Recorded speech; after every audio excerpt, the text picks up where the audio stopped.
Time now for the nationally syndicated radio show, The World of Laurie Zoock. And now, here she is, the smart, the sexy, the savvy, divine Miss C. And welcome to the show. Got a great show lined up today. My guest is Clarey. Now, Aaron has written many books, and today we're going to discuss one that I found so interesting, I read it in 2 days. It's called The Curse of the High IQ, and I recently had the privilege of meeting Aaron recently. So, welcome to the show, Aaron. Hello, Laurie. Thank you for having me. Now, Aaron, you're welcome, and I want to read the about the author on the back of your book because you're so funny. It says, after 15 years in banking, Aaron Clarey learned that work sucks, life is short, and was not meant to be spent in a cube suffering idiot bosses. Instead, he decided to pursue a career in ballroom dancing, booze, chasing skirts, motorcycle riding, and hedonism. Ironically, this led to almost legitimate work as an author and consultant. But Aaron only pursues this newfound career half-heartedly in order to continue his hedonistic lifestyle. He will, however, put it all on hold to enjoy ice cream with his niece. So I thought that was a great thing. You're very different than most authors. I think you pretty much just say it as it is, and that's what I like. So let's start with a little bit of background on you. Tell me about yourself, who you are, and what you've accomplished. Well, I accidentally fell into the authorship deal. I was originally a banker, an economist. Went to school for finance and economics and worked in banking for about 20 years. And and it even predates the housing bubble, but with the dot-com bubble, I started noticing that nobody in the financial services industry pays attention to sanity or realism. It's all about making money, making sales, making commission. Right. And so there's very little genuine financial analysis there. So then that kind of accidentally led me into writing my first book about predicting the housing bubble. And I kind of, because of my personality and nature, just kind of rammed heads. I'm not a great soldier. So I found much more fertile grounds becoming an author and just kind of writing about topics that were not necessarily politically incorrect, but certainly maybe contrarian to whatever the current media is saying. Right, and I agree with that. People, they all just seem to want to go with the flow, even if the flow is in the wrong direction of what's actually happening. Oh yeah, no, it's a huge lemming. I mean, I've often wished I would have become Oprah and just sold lies for a living, because it's really hard to sell truth. But there's a market. There's a market for truth. People are hungry for it. They're a very loyal audience, and that's kind of the niche I kind of carved out. But oh yeah, you could make billions of dollars selling lies. Yeah, I can't do that. I'm too honest. But let me talk about your Curse of the High IQ, because I came across an article about you in the book several weeks ago, and I thought the article was so well written that I ordered the book from Amazon, and I read it in 2 days. I mean, it's not a huge book, but it's a good book, and I went, wow, this explains my life. Like, I feel like I know this guy who wrote this book, because it explains, like, a lot of things people will tell me. Well, I'm smart, and I'm quirky, and I don't quite fit in, even though I do have a lot of friends. I'm different type personality. And when I read the book, I went, geez, this would be a great topic. That's how we ended up getting in touch. And then when you were in Florida a couple of weeks ago, we had the privilege of meeting. And so I want to ask you, how did you learn that you were high IQ, and how did that affect you throughout your life? Well, it unfortunately really didn't. I mean, I found out relatively early I had a high IQ back probably when I was 20. I actually took a test. It was online through Queendom, and it's online, whatever, okay. And then I scored really high. I think it was like 138, 139 or something. Mm-hmm. But even after that, it's like, oh, you got this really high IQ.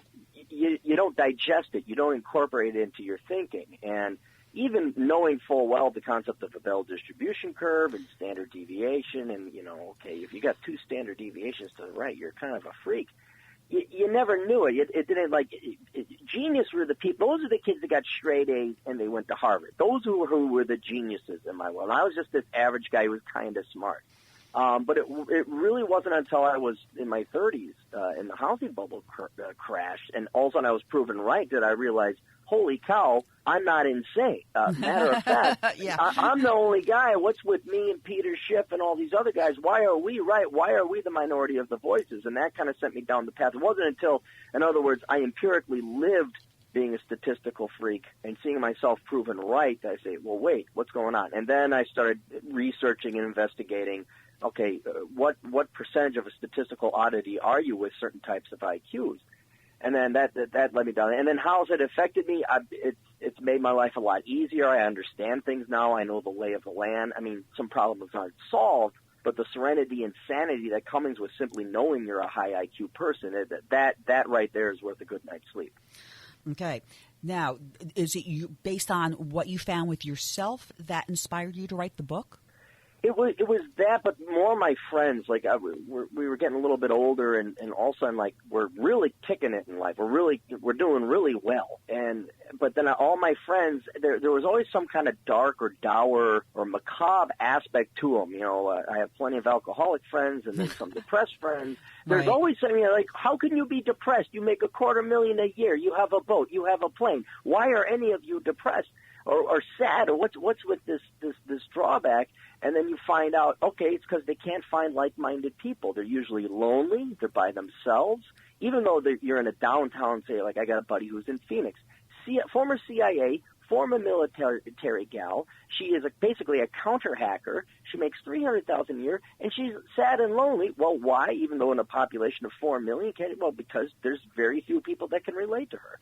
So it's those kind of oddities and anecdotal stories of freaks of nature that kind of said, oh, here it is, and there might be a market for such a book. Right, and you give an explanation of why, and I thought that was really good so that people maybe who are high IQ can kind of say, well, this kind of explains why I'm different or why I have a hard time in dating. I mean, you know, some of the people, your friends that you had discussed, they might be successful in their careers, but they weren't necessarily successful on an emotional level. And I think people who are high IQ, they do hold themselves to a higher standard. And I think that's a big thing. Now, let's talk a little bit about how do you take an IQ test? Are there different types? Can you do them online? I mean, you see those. What do you do? Well, I mean, there's the official ones. It's called the WAIS, the Wechsler Adult Intelligence Scale Test. That's what you would get tested on if you went to an actual psychologist. That's the official test. Mensa would give you that test, and that's the test that you would take. But then, obviously, with the Internet, I mean, and this is a long time ago, one of the more established online IQ tests is from a website called Queendom. You can just search Queendom IQ test. It's not perfect. It's online, but it's one of the more scientifically valid. Like, their methodology is good. But then you got to look out for these scam websites. Like, I had a couple of buddies like, dude, I got an IQ of 182. I'm like, wait a minute, I know you. You don't got no 182 I test. What kind of shim sham sauce with the Alakazam type of test? And then it's like these, you know, everybody scores 181. It's 5 questions, and so obviously by math, you know, there's no way you could score 181. So you got to look out for those fake ones. But yeah, if you want a real IQ test, you have it professionally conducted by a psychologist. I'm lazy. If you want a ballpark figure, I'd recommend a legitimate online IQ test, something that isn't a scam or has a bunch of ads on it. But Right. that's the main way to go and have yourself assessed. And those are probably going to cost some money, whereas the scam ones are free. You see the ones on Facebook scrolling through your news feed going, oh, check out your IQ, see how smart you are. And you go, well, wait a minute, what's the source and how did they define that? Right. The thing I like about Queendom is it's all online, so they've taken all the people that have taken it, which is what you would do if you were, you know, an actuary or statistician. Okay. And so they average it, and they have a standard deviation, all that. So it's a good ballpark test, like the ones that, and you don't have to pay for it. But yeah, if you don't have the money, that's one way to go. But if you really want it done professionally, you got to pay for it and have the WAIS test Okay. done. Well, talk about give me the standards for IQ. I mean, what is average? What's below average? What's, you know, high? What's the bell curve? How does that happen? Well, if you harken back to your old high school statistics days, the mean or the average is 100, and they always base it to 100. So everybody takes the test. They say, okay, the average is this, then they earmark it to 100. And then the standard deviation is 15, so plus or minus 1 standard deviation. So you would have an IQ of 85 to an IQ of 115. 68% of the population falls within that. Then you go 2 standard deviations, so now you're down to 70, IQ of 70 up to 130, and that includes about 95% of the population. Okay. So if you're 2 standard deviations, even if you're 1 standard deviation, you're smarter than 70% of the population. your 2 standard deviations, there's only 2 or 3% smarter than you. And heaven help you if you're 3, or, because then you're just, there's literally maybe a handful of thousands of people in the population of 300 million in the United States that are at your level. So you really exponentially so become a more statistically ostracized freak the further down the bell curve you go. Okay. Now, in an IQ test, can you describe what they might be asking? What kinds of questions? Is it questions? Is it the abstract pictures? What piece is missing from this puzzle? What's in an IQ test? Yeah, there's some of that. There's math, there's reading comprehension, but then there's also spatial reasoning or spatial testing. Like you watch some figures and there's a pattern in there. You got to do that. Something is to this, something is. It kind of correlates a little bit like with the SAT or ACT test that you might have taken. And then there's what else was there? There's logic, but if you've taken some kind of aptitude test, it's kind of those type of things that you probably endured in school. Gotcha.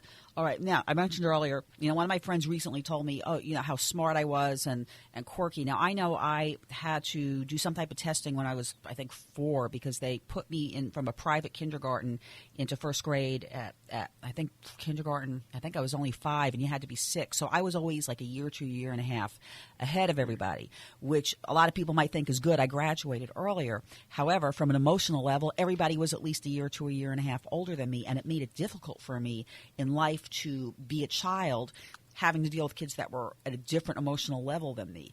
But when I read your book, it almost, like I said, it felt like I almost felt like I was diagnosed. And so I have a high ethical standard. I don't like liars, cheaters, and thieves. And so I question, why doesn't everybody else see the big picture when it comes to certain issues?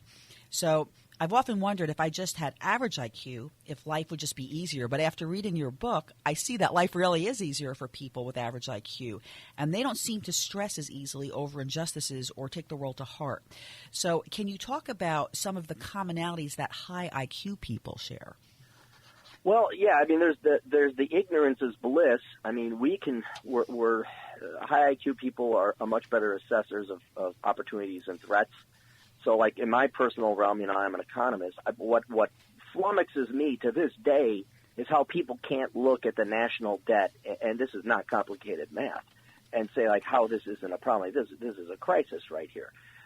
So smarter people typically, they can take away the BS. They can remove the fog or the wool from their eyes and critically assess any opportunities or threats. So this kind of, you get the mythical Cassandra, where you're trying to toll the warning bells and sound the sirens, say we got to do something. But people are watching their Shark Week, or they're keeping up with the Kardashians, or right. Oh gosh, Tom Brady threw for 5 touchdowns, isn't that swell? They get to live in this eternal bliss of ignorance that the higher IQ people don't. Do you think, in addition to that, let me just ask you real quick, though, do you think, like, when it comes to national debt, do you think it's more that people are desensitized to it, or is it more lower IQ, or maybe both? Both, yeah. I mean, honestly, what's a good question, and I did this when I taught economics. Your average IQ people, average college students, you say, all right, what's the difference between a million and a trillion? They don't know. They don't know. So, well, that's somebody's a millionaire. Yeah, that's because they're doing Common Core, which, if you've ever seen, makes absolutely no sense, but okay. Right. So it's a lot of ignorance. It's like, well, the electricity is still on, and the food is still being served, and the milk is still fresh. What do I care? Oh, it's this nerdy economist policy wonk over there. They really don't care to go beyond average because, one, well, they have no incentive, and two, they're not capable. They just don't have the intelligence. They don't ask why. They don't have the curiosity. So, the higher intelligence people will go down that rabbit hole. They will research. They will find out, and they say, oh, my gosh, there's some dark demons over here. But the average people, the normies, as we call them, what do they care? It's, hey, the electricity's still on, you're a crazy guy, or you're a conspiracy theorist, and you go away. So those are kind of some of the differences, is an indifference, but maybe even the lack of the ability to go and become aware of these things, and a lack of incentive as well. Do you think that high IQ people are more self-motivated? There's been no study. I haven't seen any. So I can't say there hasn't been any study. I tried to find a ton of studies, but I would say yes, maybe. Typically because they make more, they achieve more, and then what percentage of that is because they're naturally gifted, genetically have a higher IQ, or how much of that comes from a work ethic. It's really hard to say. But there are certainly lazy people who are unaccomplished that have a high IQ. So I think that's more of a realm of a moral question or morality, philosophical principle to the individual. But typically, high IQ people tend to do better. They tend to make more money, have longer life expectancy. So they generally, as a group, achieve more. Now, how much of that, again, is natural talent versus determined work ethic, I haven't seen any numbers for it. Gotcha. Now, I know you gave examples in your book, I believe, on, or in some of your articles, because I read all your blogs now, people who watch sports, and you talk about, do you want to talk about that? Why don't you talk about that? I thought that was interesting. It's a curiosity, but, I don't understand. Here's a way to tell if you got a higher IQ, or maybe you ought to go and get it tested. If you can't understand while your friends are getting either angry and throwing things through a television, or they're elated and they're on cloud nine because one team beat another team at swingy stick or sports ball or swoopy hoop, and it doesn't solve any. I mean, you know what we should have been excited about? We should have been excited about Brexit, because there were some ramifications for the futures of future generations of people. But if you get upset that your team, the Minnesota Twins or the Minnesota Vikings, didn't win or did win, or beat the Packers or didn't beat the Packers, if you're upset about that, chances are you ain't got a really high IQ. But if you're perplexed, you just don't understand why these people get so involved, and people that have nothing to do with their lives, they don't know who these people are, and they're wearing the jerseys of some other man with his name on the back, you might want to go and get your IQ tested, because you're right. It's a good litmus test. There is no value to sports. There's entertainment value, or perhaps watching the athleticism. Absolutely. That's I enjoy a good game. Right. But to get emotionally involved, like you pin your value as a human being and your life on whether or not Joe Mauer bats 300 or not, okay, if that's bothering you, chances are you might have an IQ of above 115. Right, and see, I don't understand. I understand exactly what you said. I'm not into watching sport. First off, if I were to watch sports, I want to be in the sport. I want to be doing the sport. Right. But when you're affiliating with a group of people and you're putting your life value on what others are doing, I sit here and go, okay, you're not a leader then, you're a follower. You're probably going to be stuck for the rest of your life working for somebody else. And maybe you're happy with it. I guess, maybe people are just happy doing that, or the people that come home and so they've worked a long day and they just watch TV, and I go, wow, listen, years ago, my mother never watched TV. I mean, growing up, my mom never watched TV. And I thought, how could you not watch TV? When you're a kid, you watch TV, you find some good series. As I've gotten older, I almost never watch TV. Okay, I might get sucked into something. I was sucked into Dexter or science fiction like Babylon 5, Game of Thrones. Once a week type of deal. But other than that, I don't watch the news because it's entertainment value only. I don't really feel like I learn anything, and I like to learn. So I find that I read, and I read probably 3 to 4 hours a night. And I've actually read that most people don't even read one book a year. What are your thoughts on that? Well, I have to be guilty of the same thing, because I hate reading. Now I'm a different maybe type of statistical weirdo. I have to be outside. I have to be working on my motorcycle, driving around, running or something. I can't now. I read economics for a living. But yeah, absolutely. And the reason you would another way to tell, or maybe you're a little bit more intelligent, you'll figure out the number one important thing is other human beings. And so in you're reading other people's thoughts, other people's opinions, you're getting their philosophy. So you may not be physically hanging out with them, but you are pursuing knowledge and interest. And the one thing that truly is not static or finite, you're talking about the human intelligence, human philosophy. What does this person think about that? What does that person think about this? So reading and talking to people and debating and philosophizing and all that other good stuff, that's it. But yeah, if you're watching TV and like you said, unless it's really highbrow, like the latest Sherlock or right. Black Books or the IT Crowd, I mean, where it's gut-bustingly funny, Victor Borga, Eddie Izzard level of funny. Sure, and this is not to, different strokes for different folks. I'm not saying, if you watch the Kardashians, you're an evil person. But, yeah, watching TV, the average movie coming out today, whatever form of media, it is just mind-numbing, and it really will drive you, like, into reading books, going to the library, or just having a good cup of coffee with a buddy. Right. Something that would be better for you. Well, don't go anywhere, and hang on for just a second. We're going to take a quick commercial break.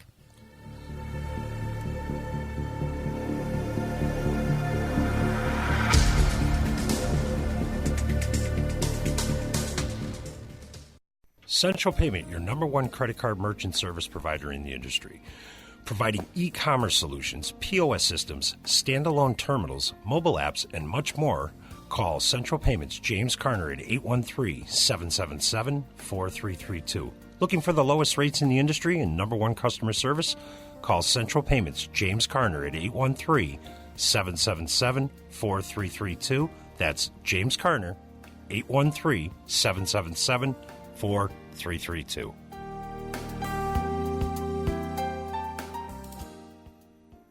Consumers, do you have bad credit? Can't purchase a house or car? Paying too much in interest on your credit cards and loans? Scammed by credit repair companies? There is hope.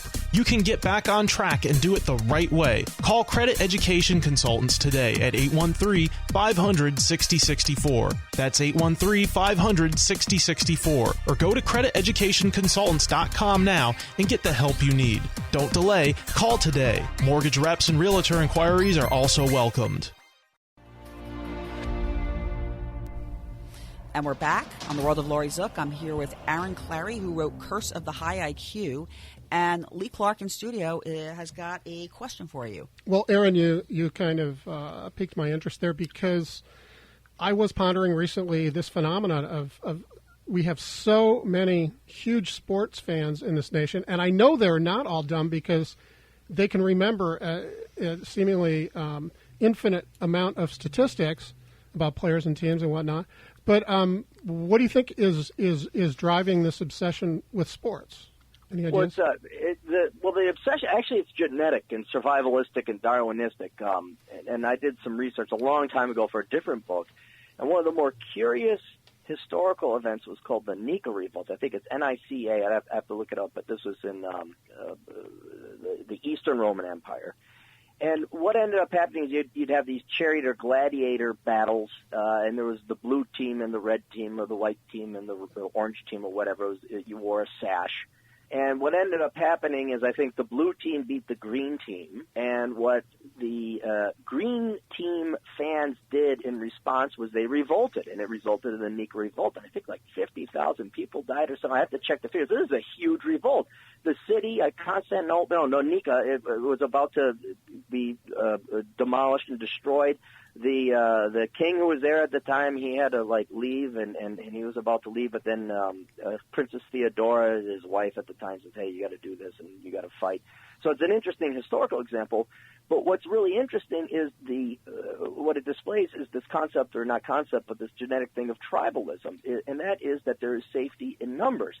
That's my team. I belong to these guys, and now we have loyalty and strength in numbers. And going back, however many millions of years in evolution, having strength in numbers resulted in you surviving longer. You would have people covering your six. You could fight off the saber-toothed tigers. If your tribe was bigger than the other tribe, you could fight them off if they tried to raid your village. So this tribalism, you see it today, it parallels any kind of variable. Are you a Packers fan?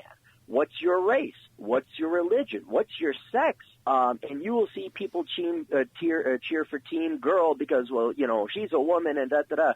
Or, locker room talk, well, that's for guys. Or, you're not down with the cause. And it doesn't adhere to sanity, reason, or logic. It is a deeply ingrained psychological, instinctual desire for survival. Like, I got to belong to a team, regardless of whether the beliefs of that team are rational or not, simply because it's a survivalist instinct. So now, since we've kind of, with technology and capitalism and innovations, we're not starving, we don't have to worry about raiding parties and stuff like that, it's still a genetic psychological holdover where you will unconsciously want to belong to a team.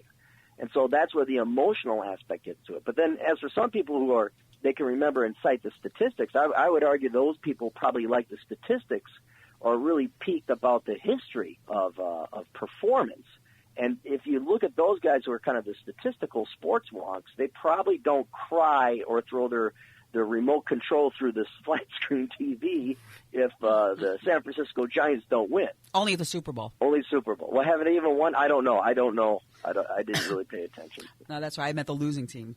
But Lee, you have another question? Yeah, I was just, and it's funny because I could never figure out why I was always the odd man out at the junior high football game, sitting. I couldn't figure out why do we hate the next town over? What's the logical reason for this? Why do we want to crush them, kill them, and berate them and belittle them? And I just, that's a man thing. I don't think women do that. Queen and we don't. Also, I was interested. I have a question. You must have seen the movie The Big Short. Yes, did you see that? Oh yeah, great movie. I like it very much. It's fantastic, right? So we have something in common, so we can be team members on that, I guess, right? We can be on the Big Short team. But when I saw your book was you wrote it right during the bubble, or 2008, right? Wrote it before. It got published the day Lehman Brothers collapsed. That, not to brag, that's how good I am as an economist. I was writing it a year before, and I even had to update my charts because everything was collapsing, and I had to we got to put this in. But yeah, I wrote the Behind the Housing Crash. Correct. Well, yeah, kudos to you. Hats off to you for recognizing what was coming there, and so. Did you short any stock? Maybe not, right? Not a lot of people took that move. Well, I was a young kid. Younger. I didn't have a ton of money. And if you want to short something, and you see it in the movie, like they short, but then the market remains irrational. It keeps going up, even though all the fundamentals are collapsing. And that's kind of the scene where Christian Bale had to say, I'm executing my authority to deny you guys your refunds. That's what it is. The problem with shorting is prices can potentially go up to infinity, whereas a stock, if you own it, can only go down to zero. So there's potentially unlimited losses if you short. And I'm a very conservative and risk-averse investor, so I didn't short any of that. Okay. Now, let's talk a little bit about envy. Have you experienced envy as a high IQ person? Do you attract? Yeah, definitely. In hindsight, you look back and you see, not to go all stereotypical, because it wasn't necessarily that, but the bigger guys are the jocks, and not all the jocks. I had some, I'm a smaller, shorter guy. The bigger guys would pick on you. I remember one time I even highlighted in the book, someone was asking me, a topic of conversation came up where I didn't know how many cans were in a case of beer. I'm a senior in high school. I'm like, I don't know. I don't drink. I don't know how many cans are in a case of beer. And the sophomore guy, he comes up. It just the epitome of Wisconsin trailer trash says, it's 16 or 24. Even to this day, I don't know how many beers are in a case of beer. It's not important. It shows you how much. Well, it's not important, right? But he thought it shows you how much you know. And it's like, well. Yeah, I guess you won that one, Skippy. Okay, yeah, you go on to NASA and put a man on Mars. So yeah, there's envy, and it will happen when you're younger, because I think people could get away with it, on the playground, or the teacher isn't watching, and you can get away with behavior as a minor. But today less so, because you always have envy through government. People will tax you at higher rates because you make more money, you're more successful. But aside from that, nothing explicit. I think people have a cup of STFU, and they know they lost, and then they go work whatever job it is that they do. But yeah, in the end, I think people kind of get a little bit more humble as the smarter people kind of find their way in life. Now, do you find that being high IQ, you attract more people, more friends that are high IQ? Well, yeah, especially so with the internet. That is almost like a lightning rod. You will find your peers. You will find your lost tribe on the internet for whatever obscure hobbies you might have. It could be like metalsmithing. I've gotten into melting metals and metalsmithing. I found a whole different community out there. You might like crochet, whatever it is. You will find equally intelligent people online and make some great friendships that inevitably when you go out and actually meet these people in the real world. But it's kind of sad without the internet. You go back to the 1890s or whatever, unless you were rich or had a car and could travel a lot, you were stuck with that population of 500 people as your group of friends. And so whether they were smart or not, too bad for you if you're smart. That's who you get to marry, that's who you get to choose from, that's who you get to associate with, and that's who you get to do business with. But today with the Internet, you got 7 billion people on the planet, and it's wonderful. I just made some really great friendships and met some great friends over the Internet. Now, I got to share with you, you're making me think, I got to share with you one of my pet peeves, and I'm sure you'll relate to this. People who email or text and they do one long run-on sentence. There's no commas, no periods. It could be a full paragraph. And not only that, but they don't I like things spelled out correctly. I don't like, the word you, Y-O-U is not you. You know what I mean? It's all in code, in other words, because it requires less work. And I think what happens a lot with younger kids is that's how they're writing their real stuff, their schoolwork, is they're writing it in code because they're not really learning how to do it correctly. So do you find, to me, that's a big turnoff. When I see somebody writes like that, I go, oh my God, like that. It makes me think this is a dumb person. And maybe it's not, but it makes me, the presentation, the cover on that book makes me think this person is not too smart. Right. Well, I don't know if can we curse on this show or not? I don't want to get anybody in trouble. Well, Lee can bleep it out on this network, but on the other network, no, that's out. fine. I run a company. I won't pronounce it, but it's called A-Hole Consulting. Okay. And it's spelled out the naughty way. Mm-hmm. But I consult a lot of fans and readers and subscribers and all that, and I will get at least once a week a solid paragraph that is 2 to 3, one time 6 pages long. No paragraphs, no indentation, no thought.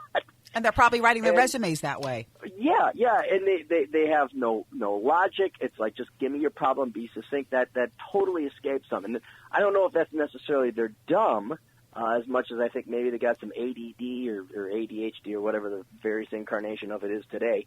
But yes, that I have ran into, where it's not so much the fact that they write a full paragraph with no indentation. It's the lack of organization and thought that's put into it. It's like you just vomited up this with no consideration for the other person. How am I supposed to digest this?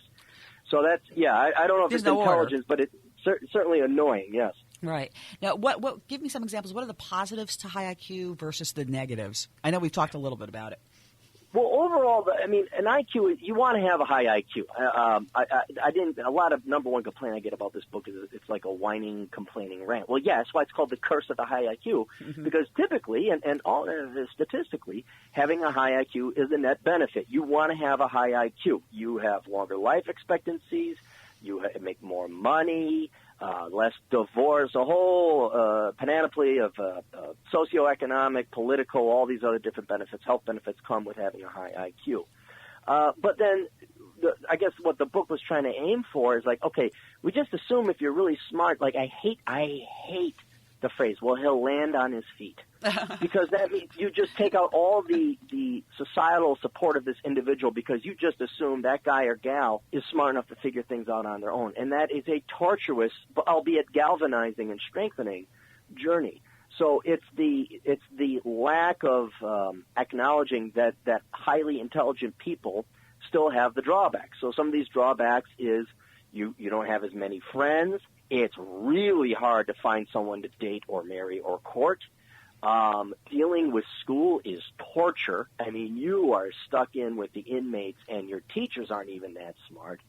And then dealing with bosses. You got to realize bosses, the way you get promoted is not by being smart. It's by being a conformist. And people who conform just aren't smart. And so you will always ram heads with a boss. And I wish someone came up to me 20 years ago and said, look, you're not going to be able to work for somebody else. You're just going to have to go down the route of self-employment. Whether you like it or not, that's what you're going to have to do.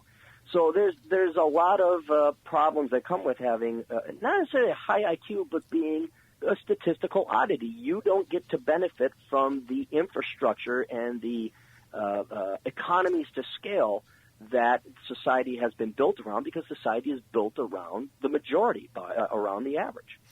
Now, from a I don't know if you know the answer to this, but from a scientific perspective, high IQ, I'm going to assume here that people who have high IQ think very differently than people who have average or lower IQ in the way they process their thoughts. Now, I can only tell you for me, some people, they can get right from point A to point B to solve a problem. But some problems you just can't get from point A to point B. You have to look at, you were a credit analyst and I'm a credit consultant, so you had to look at credit reports. You have to, how can I explain it? There's a nuance to it. It's sort of, I always define it as, it's like a Rubik's Cube. All the colors are on one side. Your Rubik's Cube is messed up, and now you got to work on it to try and get it back as close as possible.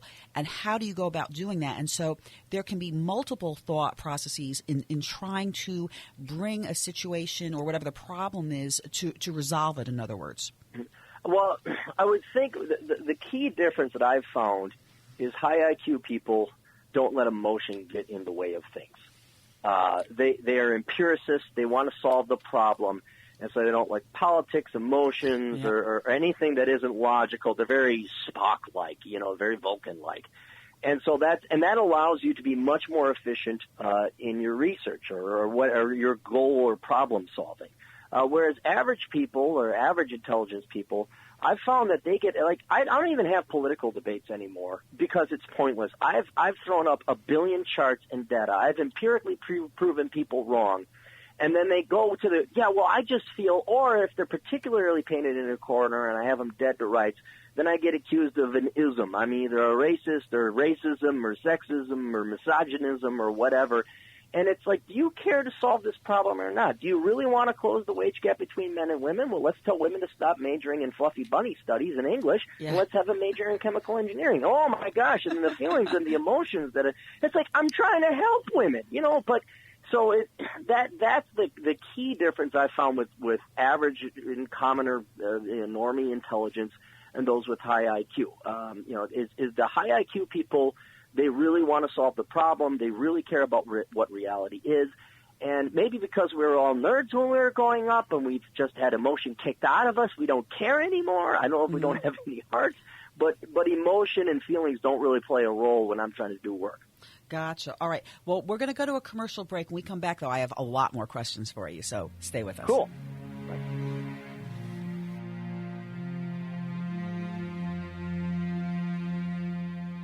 Do you suffer from back, neck, or body pain? Do you suffer from migraines or have jaw or face pain? Has conventional medicine failed you?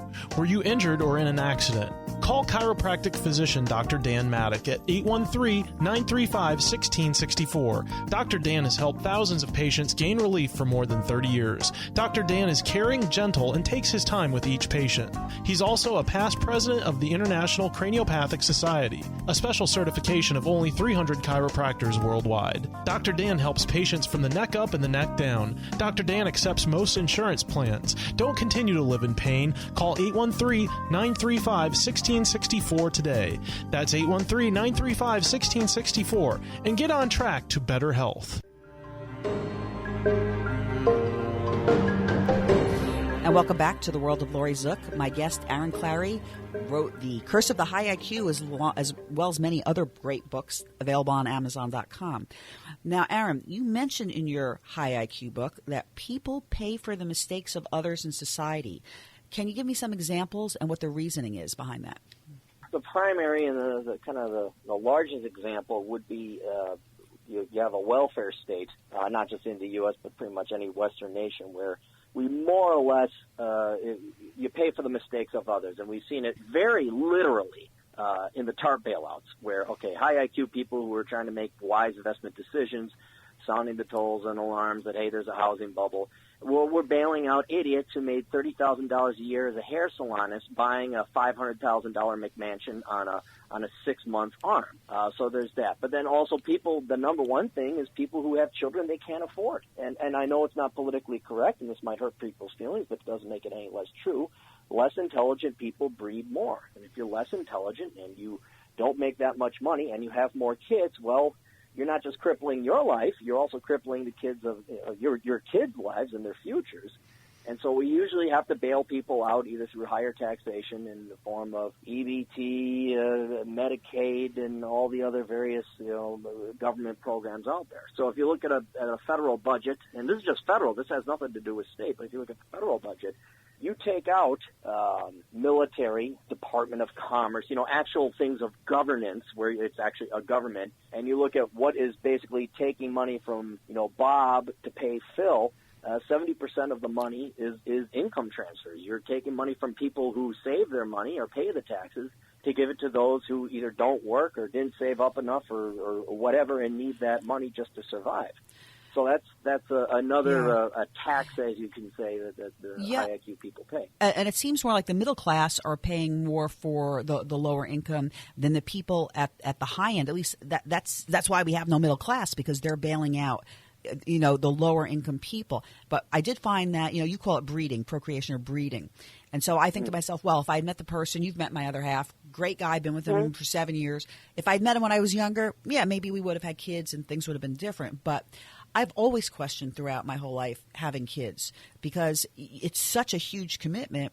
And yet I see, people that women, or especially women, who they use the system. They get married. They don't get married. They have multiple children with multiple fathers, and they don't marry the guy, and he lives with them, which of course he's not supposed to do. And yet these women will collect welfare and whatever other subsidies, food stamps that they can get. And in a lot of cases, they're making a lot of money, whereas other people are actually going to work, and maybe they're in the middle class and they're not making a high income. But that's what's subsidizing the breeders. Right. Well, and keep in mind, these people aren't stupid either. I mean, just because you don't have an IQ of 130 or 150, oh, right. They're not dumb. I mean, if you pay people, well, you're actually an idiot not to take the money. I mean, I remember I lived in Wyoming for a year, and I lived in a town called Casper. It's the largest town. And Natrona County High School, now, this is just what they said. I'd have to go and double confirm. But half the girls there are pregnant by the time they graduate from high school. And there's no husband around. It's just a given that you take the money. I mean, yeah, but you're right, absolutely. Then you, me, and everybody's probably listening, we got to go in and work that extra hour per week to go and pay for, these type, what are genuinely mistakes. But, that's another drawback of being a high IQ person, is that you're the eagle surrounded by the turkeys when it comes to democracy. And people have decided we're going to vote this in, and since we're not the majority, we got to play by the rules that are put on. So that includes paying whatever the taxes are and whatever the expenditures, it's not just the taxes, but what that money is spent on as well. And that's what we have to abide by. Right. It's the banging your head on the wall syndrome. Yeah. Yeah, that's how I look at it. One of the other things I want to talk about, too, because I volunteered for for an organization for many, many years, and I sit here and I go, why don't most people volunteer, or why don't most people seem to know what their purpose is or develop a purpose in life? Because I've pretty much always been self-motivated. I can do several things. I have several hobbies.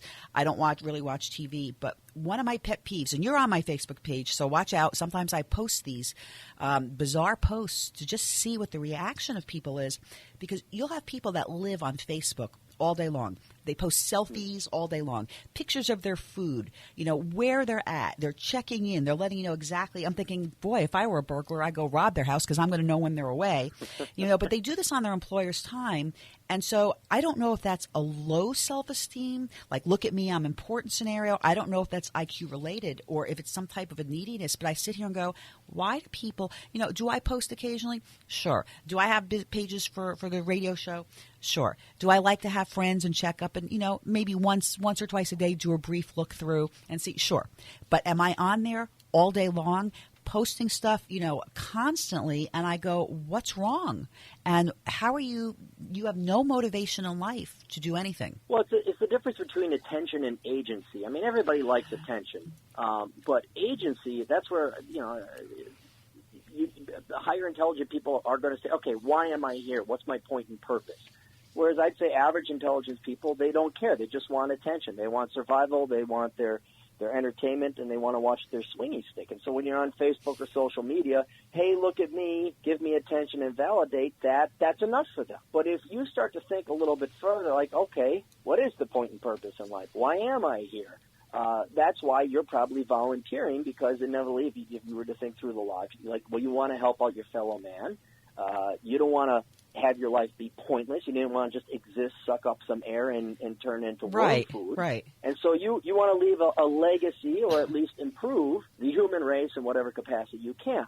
And frankly, the higher intelligent you are, the more you're going to stick around along those lines. But the less intelligent you are, you're going to be more like, oh, what's Paris Hilton doing today? Or, oh, geez, I can look at the food I made, and look, everybody be jealous of me because I'm on a beach in Florida type of thing. That's like that's really the difference. Yeah, it's like a narcissistic type of thing to me. Yeah. Yeah. But one of the things you talked about in your book was education. So in most schools, kids are, they're in a classroom all day. They're grouped there by age rather than ability. So what happens to high IQ kids in school, and how do you think the system could potentially be changed? Oh, the whole radio. The loaded question, yes. Yeah, you just suffer for 13 years and 17 years if you go to college. I mean, school just sucks for really intelligent kids.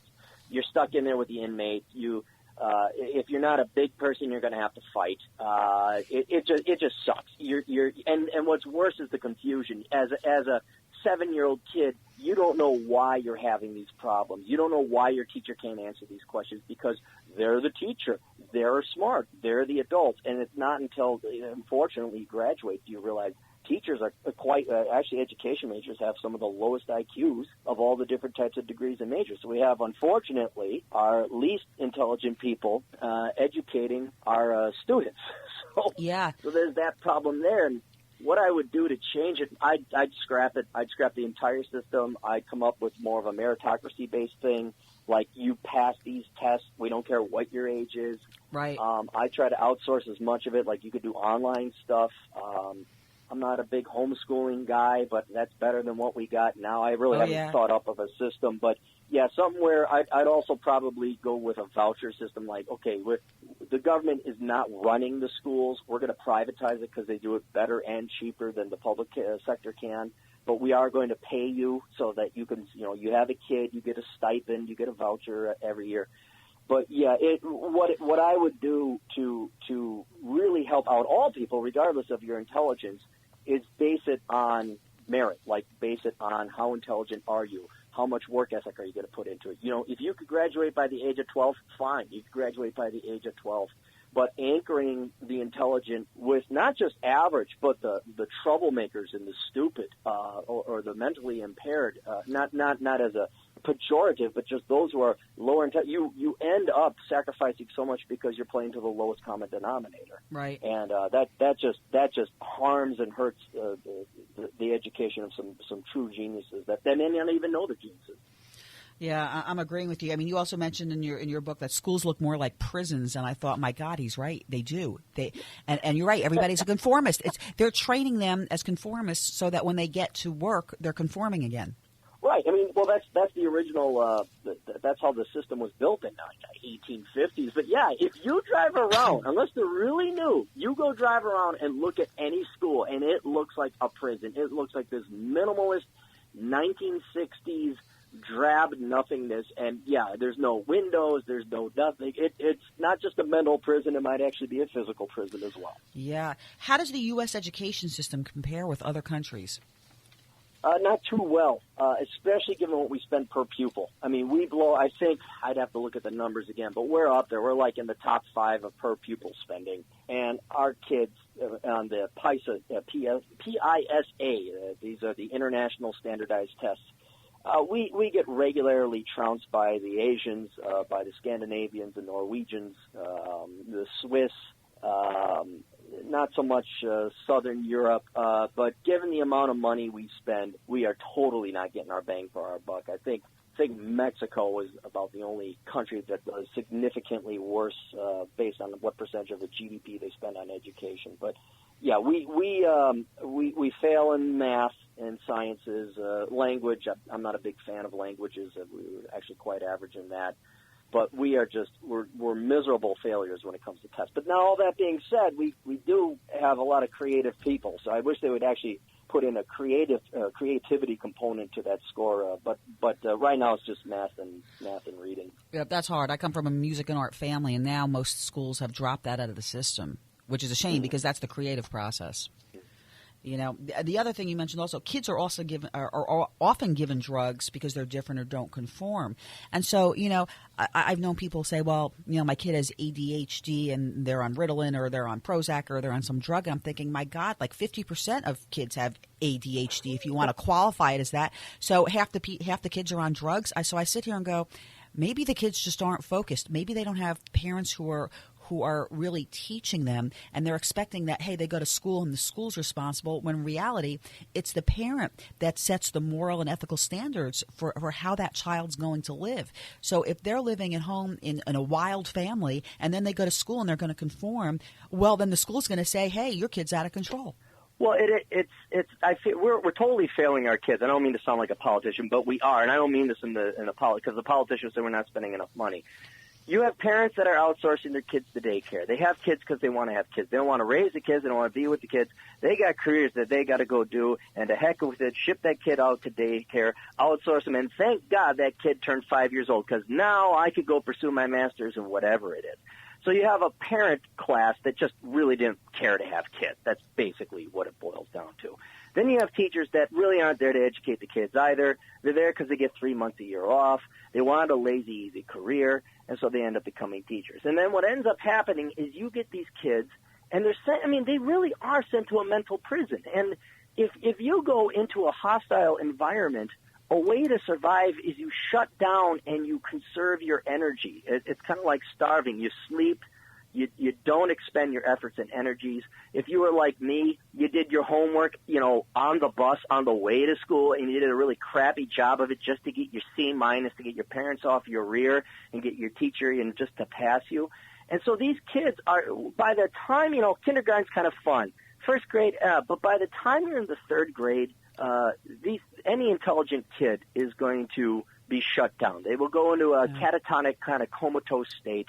And you could have the greatest teacher in the fourth grade who's, you know, very funny and entertaining and great, and he or she knows his stuff. It's too late. The kid is checked out mentally. They're too beleaguered. They're too tired. They have no energy anymore to learn. And that's where you truly lose not just all the students, but you're highly intelligent as well. That also creates the odd or ironic phenomenon where you have a high IQ kid, but they're getting D's and C's because they're just not intellectually challenged enough. They're just like, oh, I don't care. I just want to go home and fall asleep. Right, I gotcha. We're going to have to do a second show because I got a lot more questions for you that we didn't get to cover. We got about a minute, so real quickly, can you give me name your other books? And I know you can get them on Amazon.com. Yeah, there's Bachelor Pad Economics. There's Behind the Housing Crash. There's Worthless, the Young Person's Indispensable Guide to Choosing the Right Major. There's The Black Man's Guide Out of Poverty for black men who demand better. Curse of the High IQ. And then my newest one coming out here in about 2 weeks or so is called Reconnaissance Man. Great. And if people want to get a hold of you, how can they do that? The best place, go to captaincapitalism.blogspot.com. I have all my links to my YouTube and Facebook and A-Hole Consulting and all the other social media. But that's kind of like the mothership or flagship site is captaincapitalism.blogspot.com. Great. Thank you very, very much for joining me today. Well, thank you for having me, Laurie. I appreciate it. Great. We'll do a part 2, and thank you for joining us, and stay tuned for next week. Be safe.